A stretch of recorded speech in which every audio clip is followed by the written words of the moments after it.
Hi, everyone. This is Michele Graglia. This is Marianne Hogan. Hi, I'm Adrian McDonald. I'm Katie Asmith. Hi, this is Anthony Gasals. Hi, my name is Meg Morgan. This is Ryan Van Duzer, and you are listening to the Gotta Run Racing Podcast.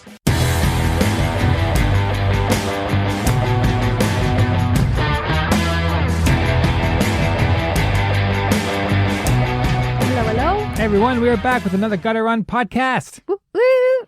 What's happening in the world of ultra running? This past weekend, we had 2 Canadians on top of the podium at Hurt 100 in Hawaii. That's right. Ihor Veras won the men's and Andrea Taras won the women's. Wow. With incredible times, too. Andrea broke the record, I believe, and she came in the top 10. That's incredible. Hurt is not an easy course. Damn right it's not. We have chatted with several runners who've done Hurt, and they're still hurting. You got it. Well, congrats to those two. Congrats to Canadian ultra running. Woo, I love it. And what's happened with our events? Well, registration's now open for the Island Lake Classic on Labor Day Monday and the Lost Treasure Trail Race in Mansfield in May. And Rainbow Trail Race is soon to follow. I'm working on that this weekend. Well, things are open, so come on over and register. We'd love to have you there. Absolutely. And who's on the podcast today? Today we have Tania Carmona. She's 37. She was born and raised in Mexico, now living in Glasgow. She's a self-proclaimed non-runner, but has completed over 20 ultramarathons from 50K to 100 miles, stage races, etc. And this year she's set to take on one of the most extreme feats in ultra running by racing across 5 deserts in 12 months while raising money for children in Mexico. The company that puts on this event is called Racing the Planet, and she's aiming to be the first Mexican female to complete it. First Mexican, I believe. And those 5 races are in Namibia, Gobi, Jordan, Antarctica, and Chile. And each one is 250 kilometers, and they're all self-supported. So she wants to complete these 5 deserts within a year span. Right. Including Antarctica. Yes. Which is not easy to get to. Not at all. On top of that, she's an endurance coach, and her company's called Run Strong Coaching. She and her husband just started a brand new podcast called the Ultra Happy Podcast, which is documenting her adventures. So be sure to check that out. Well, that's going to definitely be in our show notes. But without further ado, here is Tania coming up. Welcome to the podcast, Tania. I understand. Thank you so much. I understand you were born in Mexico. You went to high school in Canada, university in the US, and now you live in Glasgow. What a whirlwind. Oh my goodness. I know, right? I started my globe-trotting life very early. Now, where in Canada? I studied high school in British Columbia in Victoria. Oh, in beautiful. The island. You picked a nice spot. It was really quiet and it was not a lot going on. It's beautiful, but it's very calm, very safe. And when I wanted to live somewhere else, my parents were like, okay, let's just go and pick a place that is not too wild, because I was still like 15, like 13, 12 years old. So my parents were like, yeah, let's pick somewhere that is not, not a big city or anything. Even though on the weekend we'll take the wee ferry across to Vancouver, but you still live in Victoria, which was super, super nice, quiet town. So what were your options? Pretty much that. It was that. Oh no, hold on, Quebec and Montreal, like the other side. Okay. But that was in French. And I don't know if I loved the idea of a totally different language, and I just thought I just want something in English, I think. And it was the option of Vancouver or Victoria. And then my parents just pretty much decided there. I think Victoria for now. Like I said, it was so small. So I'm sure you figured out that most Canadians go there to retire. Yeah. It was lovely because I had really nice homes, because there's people that obviously host students, and there was usually elderly people, and then they were like really nice. They were treating me obviously that, her daughter, or, they had really, really big homes, because that used to be their family home or whatever. And now they were just by themselves. I stayed in 2 homes that they were just grandmas that they were just there by Aw. themselves. So they really appreciated the company, and it was good for me as well to just see that. And your accent freaks me out because I watched your first podcast, and at first, okay, I can hear the Spanish. Then all of a sudden, I think you said "we" or something, and I'm like, oh my gosh, Like, oh, that's the Glaswegian coming out. it's wild. I love it. Like there's some Mexican. I know. Like when I travel now around, obviously we love traveling and stuff, and people can put the finger on where are you guys from? Like what is this? So yeah. I love And it. then Anne obviously has also an accent a little bit. So it's just like when people see us around, is trying to figure it out. name, yeah, where are you guys from? So yeah, it's always fun. Take your best guess. We heard it all. No one would ever get it. No one. So far, no. Well, before we attack this incredible journey you're going to have this year, let's go back and tell us, were you always an active child growing up in Mexico? Yeah. Actually, I said that in my first podcast that I was not an athlete. Well, maybe I was, but back then I just thought I was a kid, I was swimming and I was just having fun with my friends. Like I never thought anything of it, obviously. And then I think at age 12, 13, I just went to the nationals. I really wanted to go to the nationals because I thought, but I wanted to retire. Like I was 12 and retired, but I was so tired because I started swimming since I was 4. Oh, wow. So I lived very, very active lifestyle, I think from 4 to 12, age 13. And it was swimming a lot. I never thought, oh, I'm training hard. Or like I said, I always thought like, oh, I was having fun with my friends. And I would used to, when it was like double sessions a day, morning and afternoon, for me, it was even more fun. It was like, oh, I can see my friends twice a day. And, I never thought anything of it. But after that time, when I stopped with age, like I said, 12, 13, there is a massive gap until pretty much now. So there is, 10 plus years of pretty much nothing. And running was never an option, really. When did it become an option? Tell us that story. I think it became an option when I finished my high school and then I went back to Mexico. I went back to study my master's in Chicago.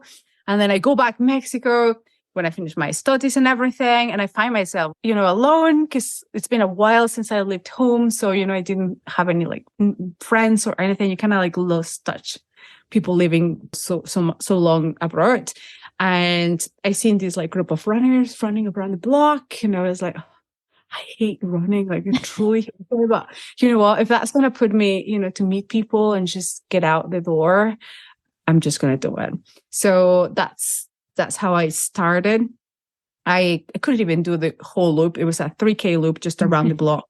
I couldn't even. That's really, really, really bad.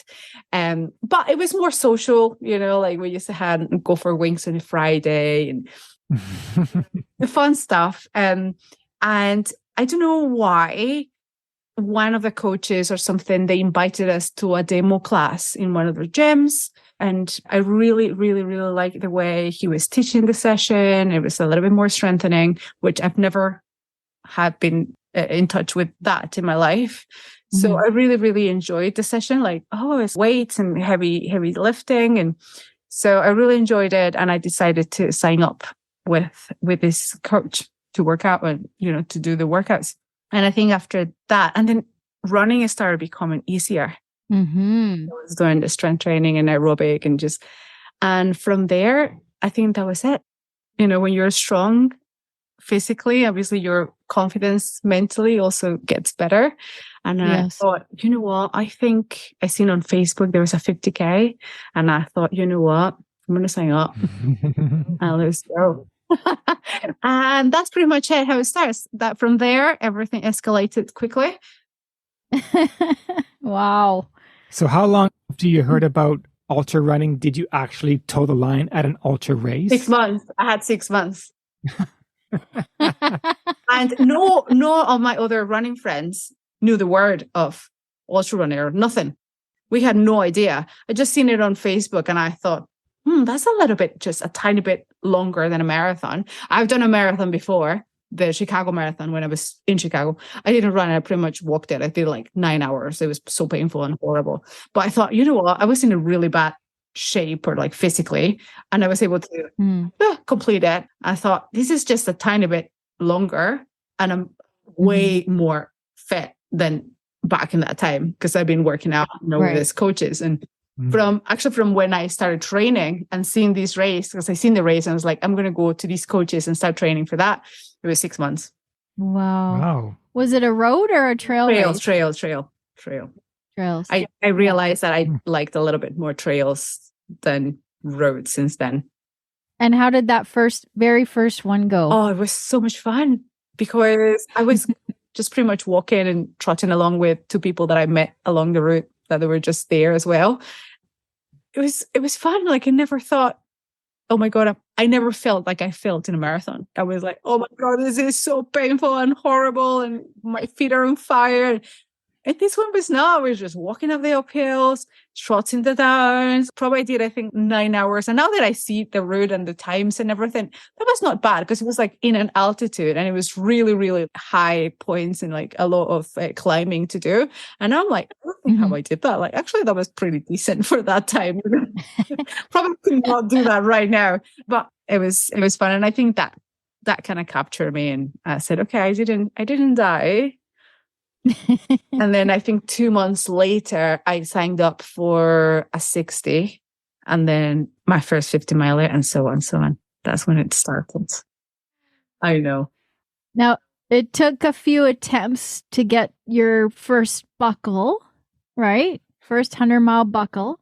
A few attempts, but you got it at the White Horse 100 last year. Congratulations. Thank you so much. What's the story behind the white horses in this race? Because we checked out the website, and it sounds like there's some kind of horses on the course, or what's the story there? I know there's no like actual horses. I don't know if you've seen online that there's drawings that supposedly UFOs drew in fields, right? Yeah. It's sort of the idea, but there are horses. And I don't really know the story, why they are in this particular area. That's probably very stupid, because I should know. But there's I don't know, but there's beautiful horses. There's a massive hill, and you can see a big horse just drawn in the field. And there are different sizes, different kind of drawing. There's some that are really tiny, some are really big. Sadly, I think I just seen 2 of the 10. The other ones, I have no idea. And the other half, they did mention you're going to probably go through them at night, so you won't. But the other bits, I think I just seen 2, really. But that's the story. I'm not sure. And then there is another historic site that we passed through that looks like Stonehenge. I don't know if you know like the story of those. I didn't know until I start, going through the route, running, and then I seen these massive stones just in the middle of nowhere. Yeah. And and I was like, okay, so that's the area. I did research, and there was a lot of those UFO things, that they saw the next day. And then I was telling Andy, my husband, like, oh my God, what if I'm in the middle of the race and in a field and I'm like crossing there, and then I'm going to start seeing like a UFO? Just like, I was very scared about that. But yeah, everything went okay. I was not abducted, or I did not see any UFO, but very sadly, probably. Maybe they saw you. I know, I was like, don't mess up with me. I didn't look very good probably at that point, so they would have been very scared. Well, that may have been a hallucination had you seen it. Or your hallucinations are going to be coming up this year at one point. Yeah, for sure. The good thing about these ones that I'm doing this year is you do sleep. Like, they are not non-stop.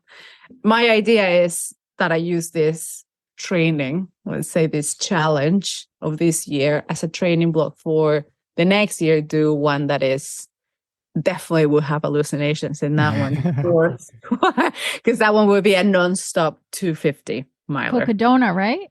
Cocodona, I am really excited. Like, I want to do that race, so I thought I don't think I'm ready to go and shoot for that one, because 100 took me like 4 years to get it right. And as you know, it's not only the running, it's more the mental side, and then just even picking the right race. Like there's so many components that have to sync in the same, you're able to complete it. So I know I wasn't 100% sure if I was ready mentally, physically for that. Because pushing, 2 days that I did, or like let's say a day and a half that I did 100-miler, I'm not sure if I can do that 5 days in a row. That would be a little bit, I don't have a lot of experience in doing like back to back. Right. So that's why I thought maybe stage races is a great controlled atmosphere to get that practice of back to back experience, Yes, you do have a rest in the middle of the night, but the next day you have to wake up and do it, do the same, do a hard effort as well. So that's sort of why I'm doing this challenge this year. Plus I just seen it. It looked amazing. And, there's a lot of stakes. If I finish it, I'll be the first Mexican, the second youngest female to do it. So I thought, you know what, it looks fun. It's all over the world. Get to travel a little bit. Yeah. And then use it as a really good training block for the next race or objective that I want. Very smart. Back at the White Horse 100-miler, you finished with just 30 minutes to spare, but did you ever have doubt along the way that you're just not going to make it? Or did you feel that? A lot of doubt. Since mile 70, I was like, I'm out. This is not going to happen. I'm not going to make it. Because I could start seeing the checkpoints getting tighter and tighter and tighter and tighter every time. The first checkpoints is you get there with 1.5 hours to spare. So you're okay. And the next one is like 40 minutes. And the next one is half an hour. And the next one is 20 minutes. And the last one, I barely made it with 5 minutes, which you will hear about it in today's podcast, actually. Funny story about that. I was like, I have no time I had to just go in and out, because that was the last one, and I just barely made it, because it was with like 5 minutes to spare, so I needed to get in and out of the checkpoint. So I was fighting till the last minute, and then they were like, well, you need to hurry up because you still have 15k, 20k to the finish.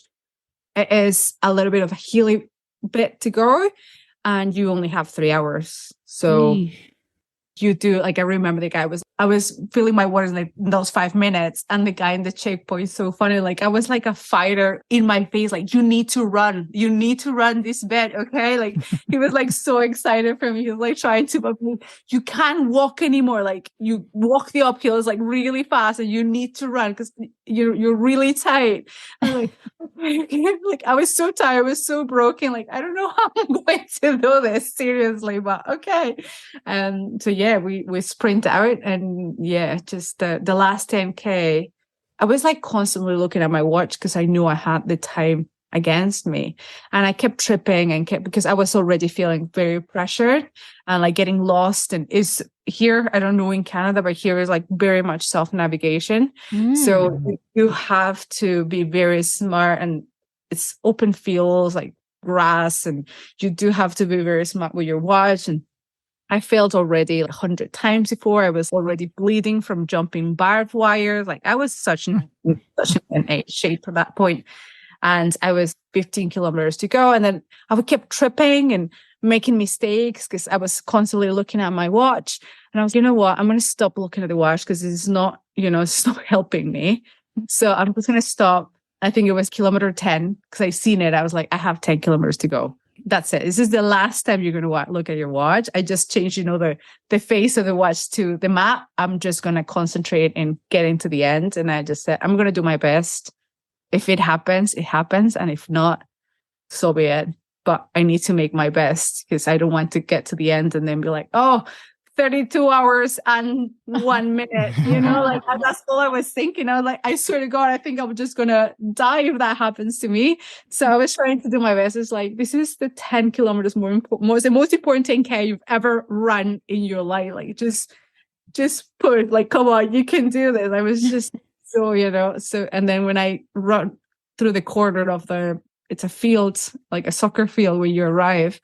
And I was like, okay, this is the time of truth. I heard some people clapping, but I was like, I wasn't sure if they were clapping. Oh, sorry, she didn't make it. Or actually, I made it. So it was a little bit like, okay, it's a moment of truth. So I just changed my watch to see the timing and just 30 minutes to spare. And I was like, that's the moment. Until that moment, I knew I had made it. So I absolutely like broke in tears. I was like, I can't imagine I actually made this.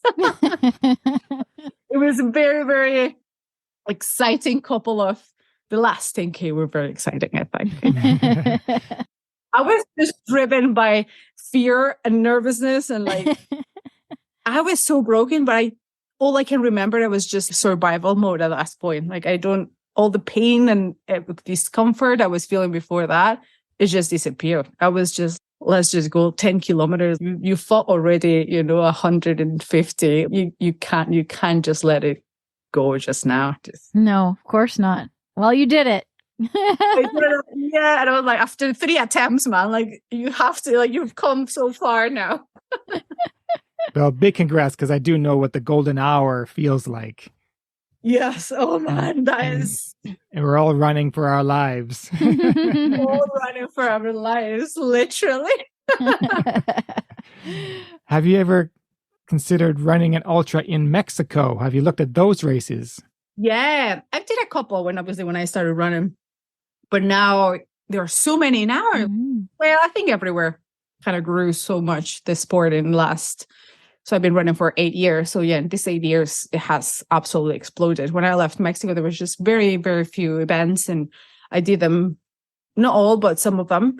And now that I look at the Mexican website, there's so many, and like almost every weekend. It's insane. So yeah, I haven't, but right now, I don't even want to look because I have like so many to do at the moment. Like, I'm like, I don't even want to see. Like, I'm totally full this year. I'm probably until next year. Yeah, definitely. If you're going to do Cocodona. I have to be picky with the races, isn't it? Because there's so many. I would love to do them all, but it's a sport, sadly, that you cannot do. It's not like golf or tennis that you can go, and try a different court, a different place, or a different game every weekend. Yeah. It's a sport that obviously takes a lot out of you, and you cannot do, more than maybe. I wouldn't even recommend more than 3 or 4 a year. No, for sure. The only one that we know is the Copper Canyon. Oh, I know. It's in my list, and I think I need to do it because obviously it has so much history, isn't it, on it? So I think everyone read that book and turned into an ultra runner after reading that book. So yeah, I didn't know about that book until I moved here and I read it and all that. So I missed the chance to do it when I was living there. But yeah, definitely, I know which one you're saying. Yeah, Caballo Blanco. Yeah. Yeah. Yeah. Let's move on to your big challenge this year. So just to recap, it's the 5 deserts in 12 months. You have Namibia in this April, Gobi in June, Jordan in September, Antarctica in November, and then Chile in March. Yes. And they're all 250K, and they're in stages, which is, like you said, a great way to prepare for Cocodona. But we wanted to talk to you before you went on this challenge, because normally we talk to people after they've done big, amazing things. I can come back. Well, that's just it. We thought it would be fun. We could have little check-ins with you after each event and then another post podcast to recap everything. So that's why we're talking with you today. But where did you first hear about this Racing the Planet? I was just looking for stage races because I did Jordan last year. Ultra X Jordan is a big company here in the UK, and they do it around the world. And it's much like a VIP running holiday, the Ultra X.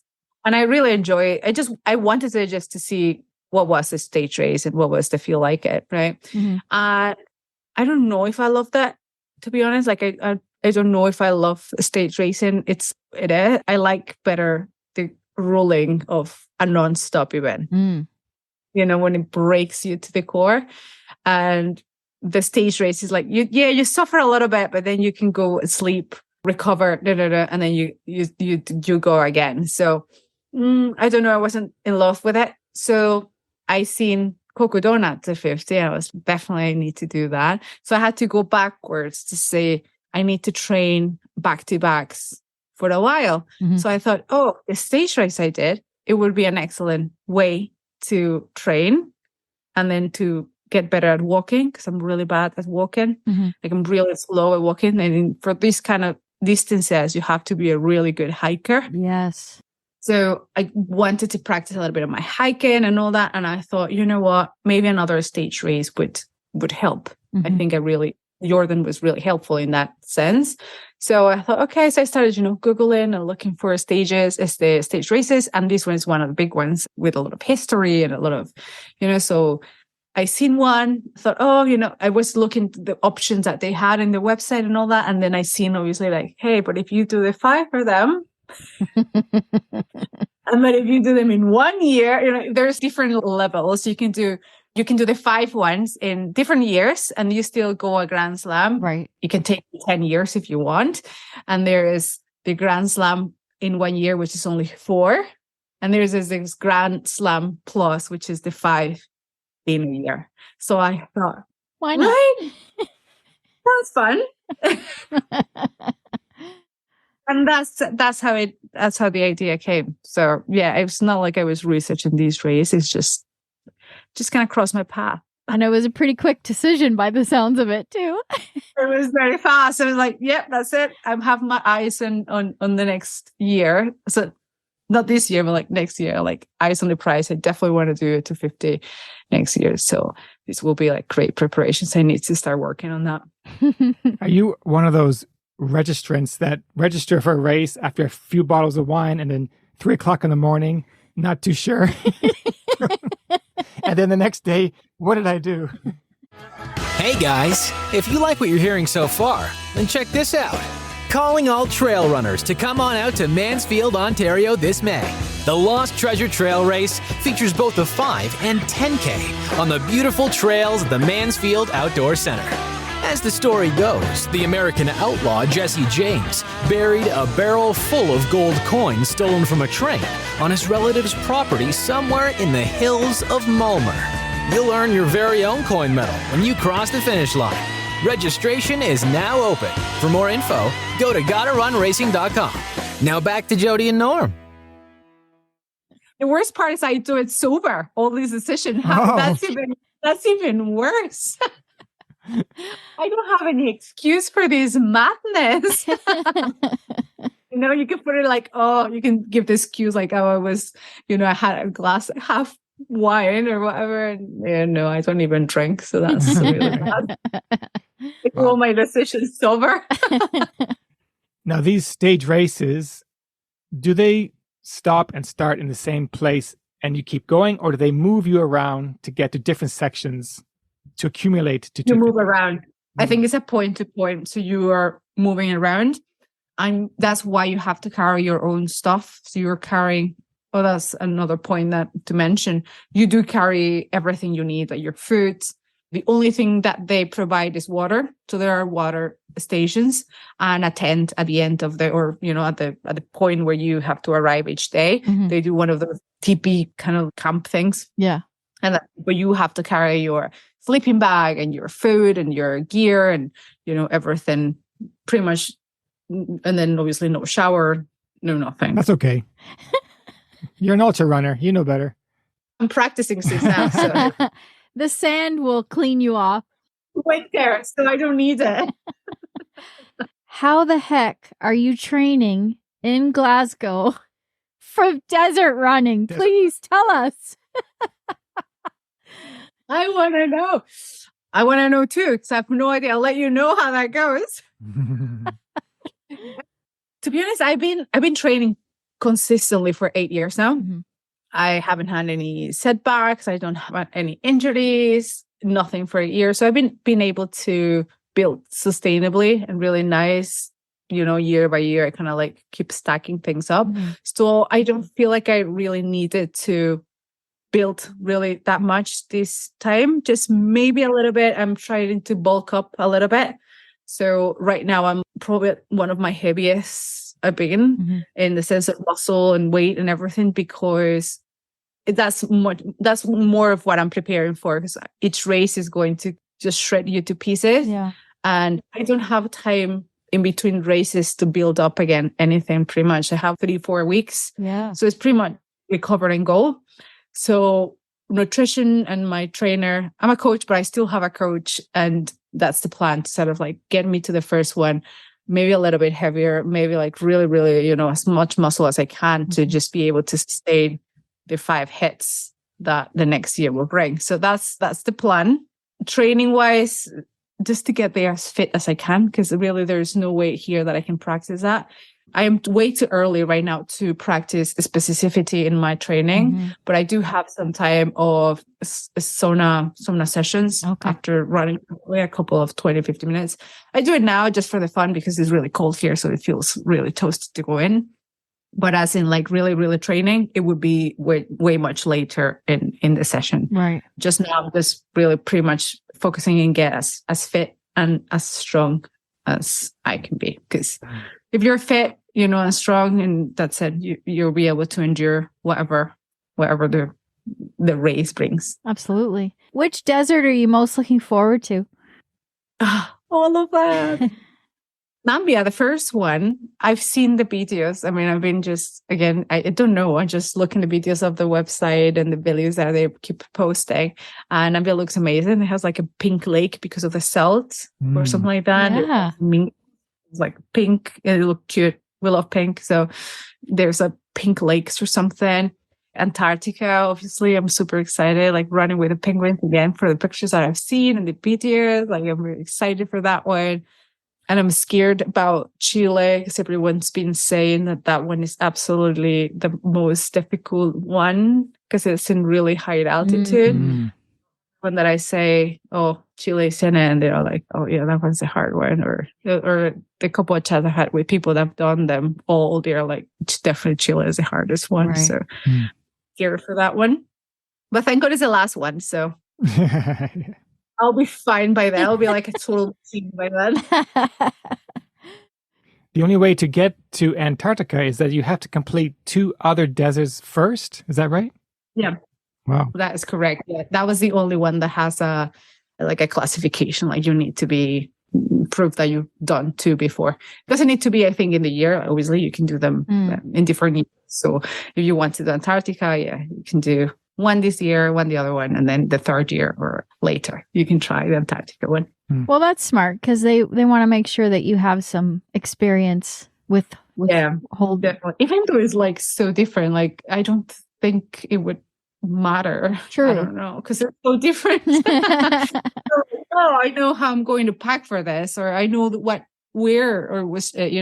clothes I'm going to wear, because it's totally different. So it doesn't, not just fitness wise, but everything else I'm going to pack differently. Yeah. Wear stuff differently, eat differently, probably. Like, it just is going to be so much different. Yeah, that's true. When you complete this, and you will, how are you going to be able to top this? Oh, Cocodona after 50, definitely. Yeah, that's good to know for Aravaipa. Oh man, that will definitely top it. Like I said, that's my main. That's what I'm shooting for. This is just giving these 5 good training runs on the way there. Like, I'm really, really excited for that. I think it will be a really good training block. I guess so. A good 1 year training block for that. We have a 200 miler in Canada now. Have you? Yeah. Is it? You can send me the link. I'm gonna look at it. I think I'm just in love with the Cocodona. Like, I've seen the pictures and some videos and documentaries, and I'm just, one of those that I need to have it. I need to be there, and I need to have that tattoo. So, yeah. Well, if you're looking for pacers, yeah, you guys come. Absolutely. Yeah, we do. Yeah, definitely. I think it's 4.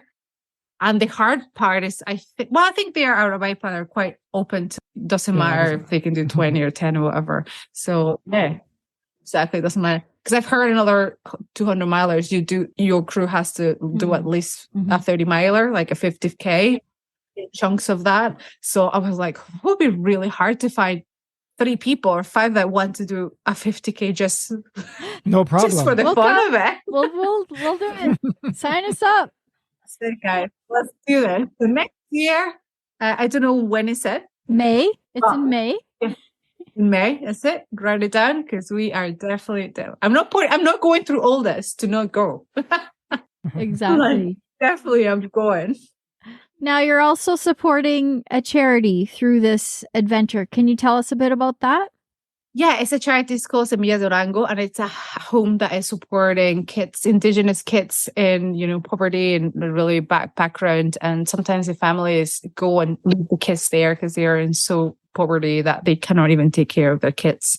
So it's just so I can't imagine in what place you need to be to leave your son because you can't feed him. Yeah. So that just broke my heart. And I think most of his kids, they're not, they can't do anything to help their situation, really. They're just kids. And then when I was running Jordan, actually, I was thinking we're usually sleeping in the ground, in the dust, in the muds, in the desert there, eating really few foods or just really your quantity that you had, living those circumstances. And you're like thinking, there's people that live like this every day. This is their life. I'm here just for choice. And I'm actually like, tomorrow or 5 days later, I'm going to go to my hotel, order room service, which I did, go to the spa, get a massage, which I did. But there's people that they live like this and they don't have a choice. So I thought it would be, I usually don't run for any charities or anything because I feel a little bit pressured and I don't like to be asking people for money for 3 seconds, give me I will be very, very annoying. But in this one, I thought, I haven't done anything like this in years. I think 5 years, 6 years. And I never raised money. But I thought this one it's big, it's impactful. I'm obviously representing Mexico. In this case, I'll be the first Mexican to do it. So I thought, we're making a little bit of history and we should do it with an impact or an awareness.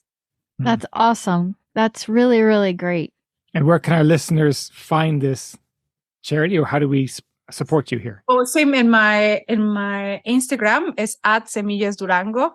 Yes, but you probably just see it in my website or in my Instagram. And yeah, I'm tagging them on the posts and stuff there as well.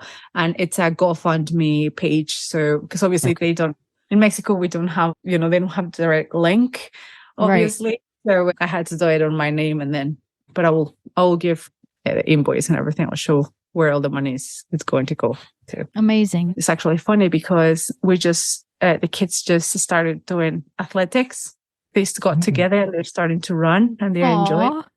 And I thought that is so cute, and and they're helping them to kind of like the son of the woman that is running the whole thing is helping them and like training them to run. So I thought, how convenient, like seriously. And they're just realizing like they can maybe clear their mind of their circumstances that are not maybe the best through running. So of course. So that's what I was like, I'm sold. You're the one. Let's do it. You'll have to send them updates after you do each desert. The kids would love to hear about that, I'm sure. Yeah. I know. Now, you've been around the ultra scene for quite a while, and we're wondering if you have any thoughts into how we can increase female participation in ultras, because it's still abysmal. It's still too low. No. And what's the magic answer? What's the solution? Do you have any thoughts? I don't know. I hope putting my story out there. I started a podcast as well.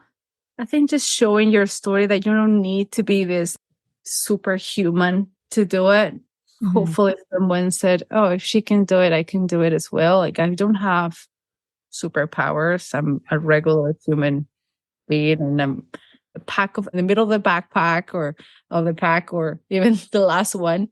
But maybe I think I'm the last one because we're like 5 women in there. The 100 miler, we were like 5 women. We just finished 4 or 3, or I don't know. Like there's so few that we're, I don't know. I don't have the answer for that. I would love for more obviously females. I don't know why I said I don't. And I think also maybe I have a couple of athletes that I coach that they're women and they're, hey, why don't want to do a 50K? I'm just trying to talk them into, because they do marathons and they run. And the first answer is, I can put that many hours in the training because I have kids, I have a house to run. And I said, but you don't need to put that many hours. Like, if you don't want to, like, that's why maybe I'm your coach. Like, I can definitely work around the time. We can definitely, you don't need, when I was doing all these races, I've never put more than an hour a day until maybe now. Actually, last 100 miler, that's when I bumped it up. But I've done more than 10 without training over an hour a day. Right. You don't need to kill yourself over it. I just need to be consistent. And that definitely stacks up. Right. And that's it. So I don't know if that's what scares them and I don't know why, because we're so good at endurance sports. Like, females were made for this sport. That's like, right. For us, like, that's where we belong. So it's, I don't know, it's mind-blowing. It's a good question. And that's my dog. Yeah, I don't know why. Well, I wish I had the answer, because I don't know. I have a couple of ideas, some of my athletes tell me, but yeah.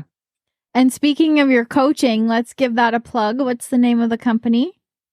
Yeah, it's called Run Strong Coaching, and you guys can find me there.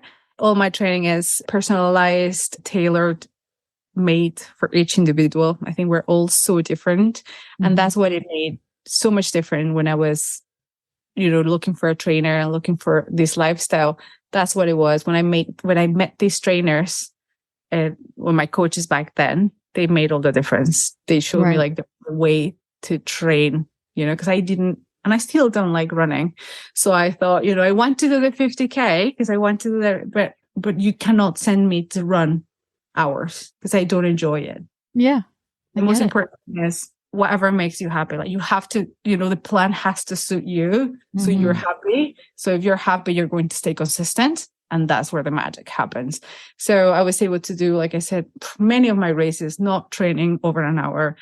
I don't like running. So don't put me to run hours, because that's not going to work. I'm doing it until now, like 6 years later on the road, but very much at the beginning, I was not into running hours and hours at all. Like, I'm not, like I said, I'm not a big runner. I'm not a fan of running. You got to find what works for you. And sometimes that takes a little bit of time to figure it out. But you're right. Everyone is very different. He can run every day of the week. I can't do that. Since you become an ultra runner, what have you learned about yourself through ultra running? So many things. I think the most important ones, I think, is to be able to talk to myself with patience, because I'm not the most patient person. But I think if you are into these distances and you're not patient, you're going to suffer a lot. If you want to belong in this ultra running world, you have to be very love yourself, self-talk with love. Just talk to yourself with love. Because if you're too harsh on yourself, it's just not going to work. Like, why you DNF? Which that happened at the very beginning with my first DNF. Probably, I was so harsh on myself, and I was just feeling shit. You're not good enough. You missed it. You missed your car. You're not made for. If you start talking like that, and it's not going to work. You're just going to fail, and you're never going to try it again, because you're going so scared of failing again and trying again. So I think when I changed that mindset of like, hey, you did great, we can try it again. There's nothing wrong with it. And then you start talking yourself with a little bit of love again. And, that changes a lot. And then patient, because those miles at the end just go very slow. So you don't have patience. A 5K, you probably is going to take you an hour when usually it could take you 20 minutes. It's a lot of patience, and more in the desert. When I just seen Jordan, like those 10K would take me 3 hours, and it was just so grueling to be like, seeing the clock pass so slow and try to keep your head cold and there, without losing it. it's definitely a skill that I had to practice a lot. And I was like, why is this not moving? And you're going to be talking about all this amazing year in your podcast. What's the name of your podcast? The Ultra Happy Podcast. And it's going to be a weekly, bi-weekly? Yeah, right now it's weekly. We're just going to be, getting ready for the challenge, the deserts together. So we're going to have chatting how I'm training. As I get closer to the race or started seeing the race, there's so many other components than a normal race, like a normal non-stop race. You would usually just go to the race, do the race, come back. But this one is like permits and insurance and traveling more than, a little bit more all over the world. And you have to be there 2-3 days before. And you need like hotels and, the luggage. It's just a little bit different than the other one. So I thought, there's a lot of things coming and, happening behind the scene that it will be so cool to share, because I've been looking on YouTube and, sources, and I wasn't able to find anything. People was like, hey, this is what you need, or this is how you're going to get the permit or the permission or whatever. And I haven't been able to find it. So I thought, Really? what? Yeah. So I will be sharing all that training and all the kits as well. That has been mind blowing. Like that, there's a lot of documentaries and things about gear. So that I've been able to find, like how to pack, because it has a little bit of science in there. So, and I've seen like multiple ways to pack as well.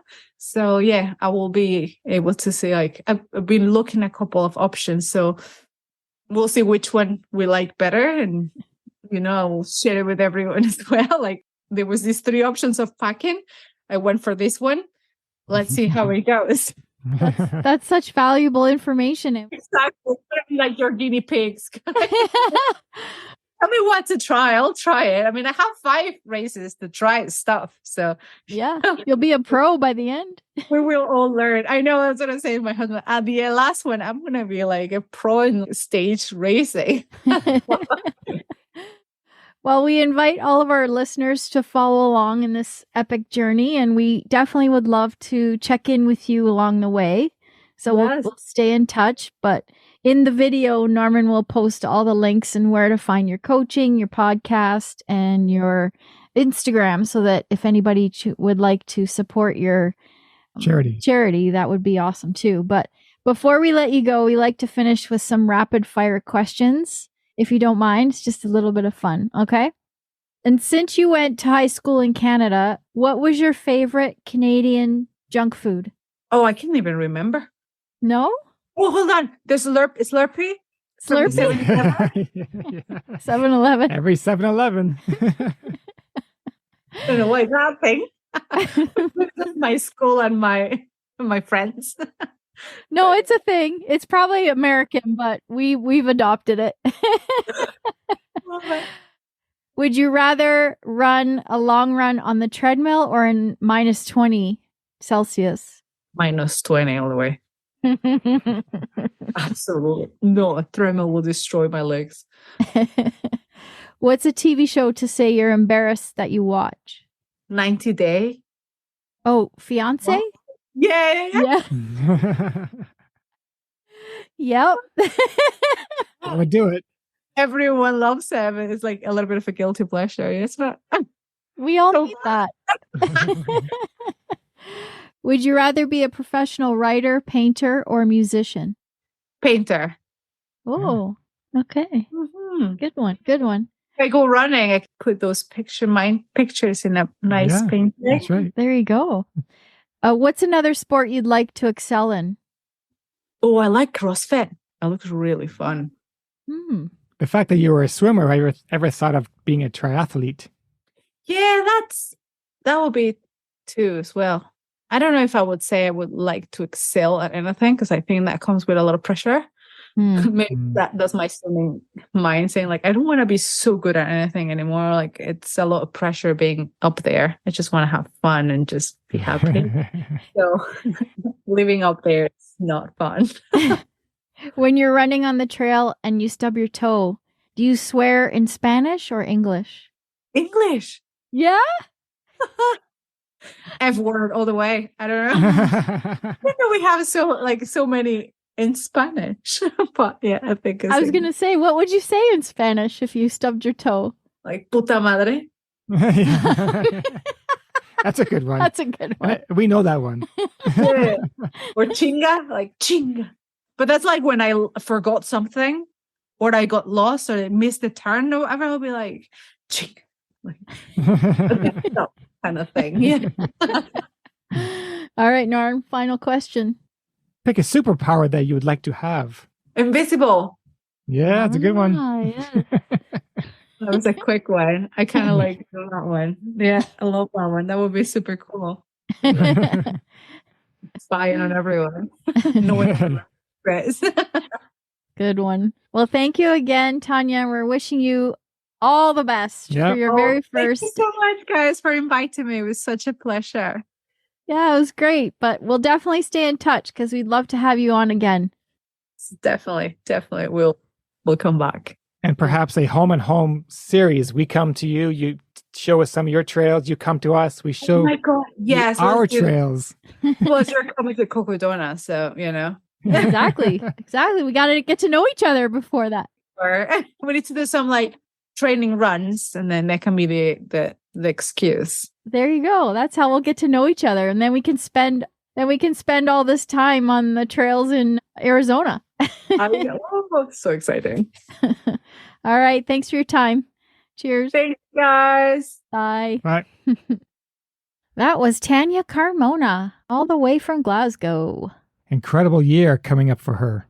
Oh, man. That is epic. Out of those 5 deserts, Jody, which one would you choose? Ooh. Mongolia, Jordan, Antarctica, Chile. Well, they've only been to one of them, and that was Jordan. And Namibia.